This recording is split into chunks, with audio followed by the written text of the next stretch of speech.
रायपुर शहर के प्रमुख सार्वजनिक स्थल खमारडी चौक पर सरकार द्वारा शराब दुकान खोले जाने को लेकर रायपुर के प्रसिद्ध सुरेश्वरनाथ मंदिर के पीठाधीश के नेतृत्व में जिले के साधु संतों ने सरकार के खिलाफ मोर्चा खोल दिया।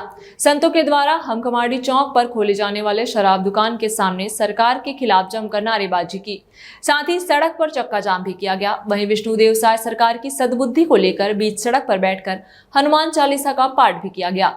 इस दौरान पुलिस और बजरंग दल के कार्यकर्ताओं के बीच हल्की झड़प भी देखी गई। वहीं संतों ने शराब भट्टी खोलने का आदेश वापस नहीं लेने पर उग्र आंदोलन करने की चेतावनी दी है। चाहते हैं कि छत्तीसगढ़ हमार राजा रामचंद्र जी ला हमन भाषा मानथन, तब भाषा ला आप दूध और दही मक्खन नहीं खिला के हमन का शराब पिलाबो।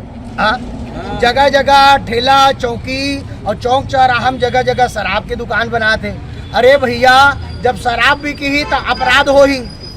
यहाँ पर सामने में हॉस्टल है, सामने में दवाई दुकान, बगल में पुलिस थाना, बगल में सिद्धपीठ सुरेश्वर महादेव। कहाँ गए विष्णुदेव साय? विष्णुदेव साय जी आप मन के बुद्धि में सुधार आए, एकर से यदि पानी पाउच ल धरेन मंत्र पढ़ के आप मन के बुद्धि जो है सुधार बर हमन इला छिड़के बर लाइन पानी पाउच।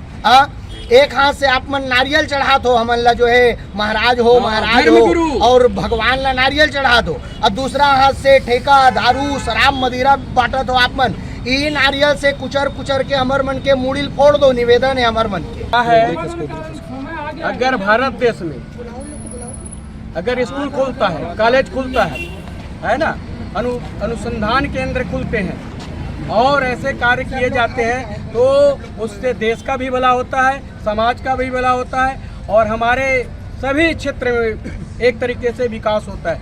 परंतु अगर आप शराब भट्टी खोलते हो तो इससे क्या होता है, लोग शराब पी करके मृत्यु के मुख में चले जाते हैं। किसी व्यक्ति का अगर परिवार का कोई सदस्य मरता है तो उसका दर्द तो वही समझ सकता है कि उसके ऊपर क्या मतलब वेदना होगी। जी, मामला ये है कि एक तरफ तो हमारे यहाँ ट्रिपल इंजन की सरकार है जो हमें बड़े प्रफुल्लित करती है कि हमारे यहाँ 3 इंजन लगे हुए हैं। द्वितीय, राजा रामचंद्र की नगरी जहाँ जन्म हुआ उनका, कौशल्या माता का ये विहार है जिससे कहा गया छत्तीसगढ़। एक तरफ हम ननिहाल को कहते हैं कि यहाँ ननिहाल पहले यहाँ पूजे जाते हैं, उस स्थान पर ये शराब की दुकान खोली जा रही है।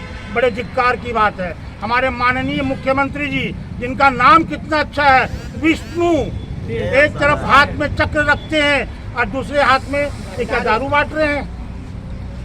एक हाथ में नारियल दिखाते, हम धार्मिक पूजा पाठ करते और एक हाथ में दारू दे रहे हैं। सबसे पहले तो मैं जय श्री महाकाल कहूँगी, और महाकाल ही आप सभी के जो ये शासन प्रशासन है इसको नष्ट करने में उनकी महत्वपूर्ण भूमिका यही रहेगी कि हमारे जैसे साधु संतों को अगर यहाँ पर दारू भट्टी के सामने में खड़ा होना पड़ रहा है तो ये समझ सकते हैं आप लोग कि इस छत्तीसगढ़ प्रदेश की दयनीय स्थिति और क्या हो सकती है।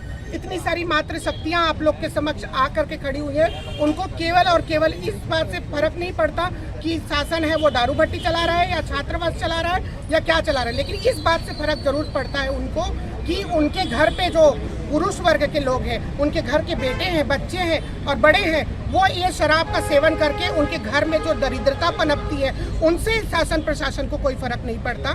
एक हाथ में वो अमृत लेंगे, एक हाथ में शराब लेंगे तो अमृत का प्रभाव भी फीका पड़ जाएगा उसके सामने में, क्योंकि ये कलयुग है।